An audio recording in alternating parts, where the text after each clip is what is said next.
and welcome to the Butler Collegian DAWGCAST, a podcast series for Butler students by Butler students. My name is Eva Hallman, multimedia editor and host of the DAWGCAST. There are lots of segments in this episode of the DAWGCAST. You won't be hearing from me for much of this episode, as we will hear about a club on campus, hear from President Danko, opinion of the week, and so much more, all here with the Butler Collegian. Let's get into our first news story. This has been talked about a lot on campus. It's the Resco dining remodel. Multimedia reporter Jack Francis takes us around Midtown Provisions and shares what it has to offer. A new year means new dining options with Midtown Provisions opening in the Resco lobby. Open from 7:30 a.m. to 8 p.m., Monday through Friday, the Resco Dining Hall provides a refreshing new option to Butler dining. Food is made to order throughout the day with breaks between 10 and 11 a.m., 3 and 4 p.m., and they close out for the day at 7 p.m. Bread and Pickle is just like your normal sub shop. They make the type of sandwich or wrap you want with a variety of proteins and toppings, along with the option of having the sandwich toasted. Warm and Soulful has been by far the most popular option among Butler students since the opening of Midtown Provisions. They serve the famous Resco Bowl, a rice-based dish often topped with protein, queso, and other toppings that you find at restaurants such as Chipotle. Wood and Stone offers an alternative option by providing pasta, salad, and lo mein. Right next to Wood and Stone is Show and Tell, and they have the perfect remedy for cold weather: soup. The Boost app also allows you to order quesadillas, an item that is not regularly available when ordering in person. You can use Flex Meal Swipes and Flex Dollars at Resco as well.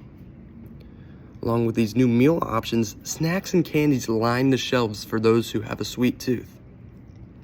These renovations also provided tons of new seating options, an area for dish return, an area to prepare your food, and a mural stretching across the wall. Not yet finished is a 24-hour pizza ATM, which will be excellent for late night snacks. This is what you need to know about Resco dining. With the Butler Collegian, I'm multimedia reporter Jack Francis.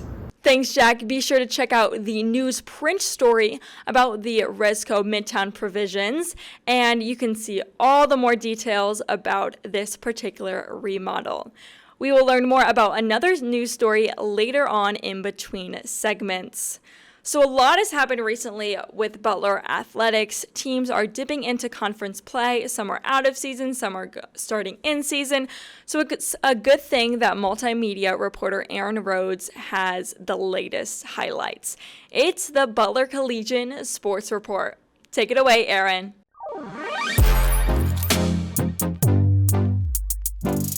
Welcome to the Butler Collegian Sports Report. I'm multimedia reporter Aaron Rhodes. Let's kick things off with the men's basketball team, as they currently hold a 14-7 record and are 500 in the Big East at 5-5. The Dogs are currently sitting in 7th place in the Big East.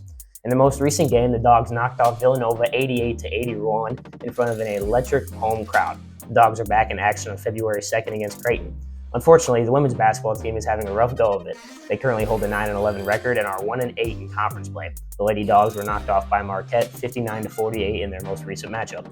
The men's tennis team is currently 2-3. They defeated Georgetown 4-3 in their most recent matchup. The women's tennis team has opened their spring season 2-2. They defeated Georgetown 5-2 in their most recent match. Both tennis teams are currently 1-0 in conference play. The track team is coming back from the Michigan Invitational this past weekend. The Dogs were highlighted by junior Jesse Hallman, who set the school record for the mile with a 3-minute and 57-second time. This has been the Butler Collegian Sports Report with multimedia reporter Aaron Rhodes. Back to you, Eva. Thanks, Aaron. And to stay up to date on all things Butler athletics, check out the Butler Collegian Sports section or the multimedia section, either on the Butler Collegian website or on our YouTube channel. The next segment is Club Chat, where we have various clubs and organizations invited on the DAWGCAST. For this episode, multimedia reporter Kayla spoke with Anna Foster with the Butler University Student Foundation to learn more about their organization.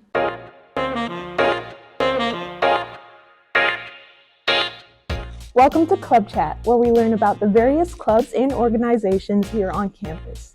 Today, I'm here with Anna Foster, the BUSF president. Thanks for having me. Of course, thank you for joining me. So why don't you start by telling us what exactly is BUSF? Yes, BUSF is the Butler University Student Foundation. We're an organization that aims to connect students with alumni. And can you tell us a little bit more about what that alumni network is about? It is just such a great network. Our alumni are willing to give back in so many ways, whether working with students, donations, fundraising, just a whole variety of ways our alumni give back. Interesting. So BUSF sounds like a great asset for the students.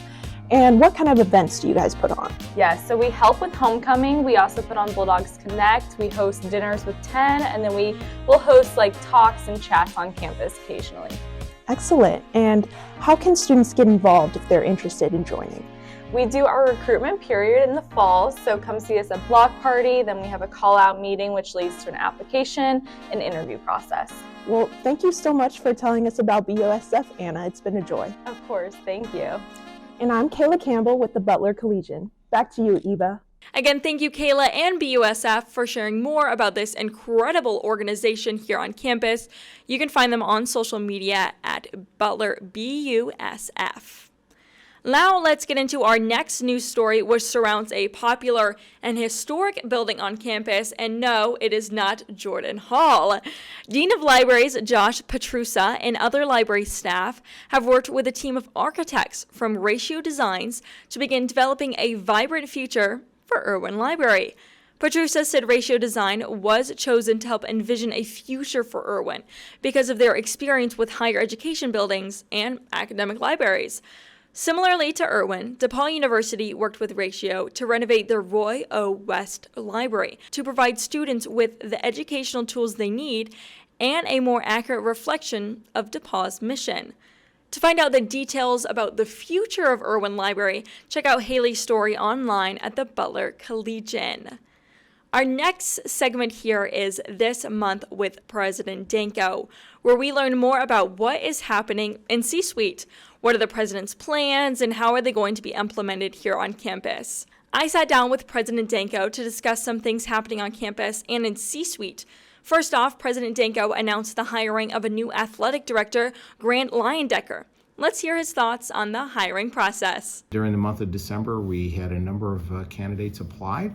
I interviewed probably about 8 or 9 myself.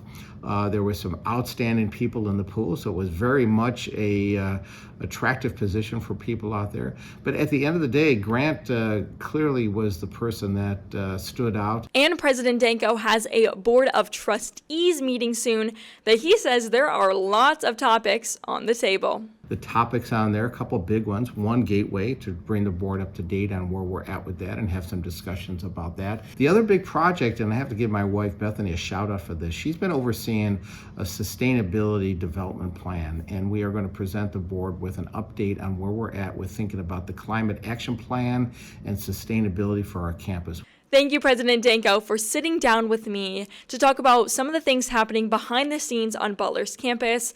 I'm definitely excited to see the growth on campus and always excited for that Gateway project. We have a fun segment coming up that I know all of you all love. It is Opinion of the Week, where we learn more about an opinion in the opinion section. Let's send it over to Maddie and Reese for more.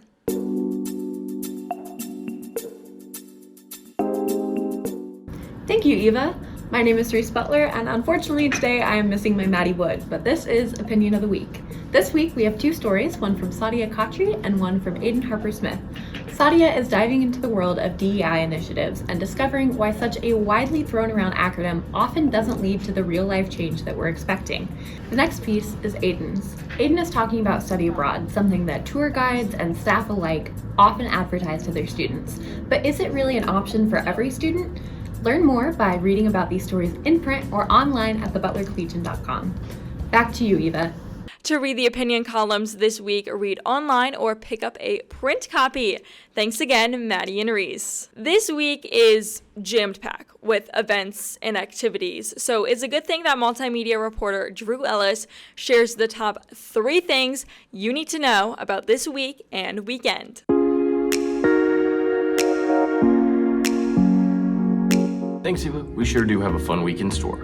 First up, an all-day give back at your very own Butler Starbucks. On January 31st, anyone who goes in and visits the Starbucks on campus will be able to donate $1 that will go to Special Olympics Indiana and help reach the campus fundraising goal for the Polar Plunge. Make sure to get out there and donate. On Friday, live swing music will be provided by the Butler University Jazz Ensemble in the Riley Room at Atherton Union. The first hour will be dance lessons, followed by 2 hours of live music.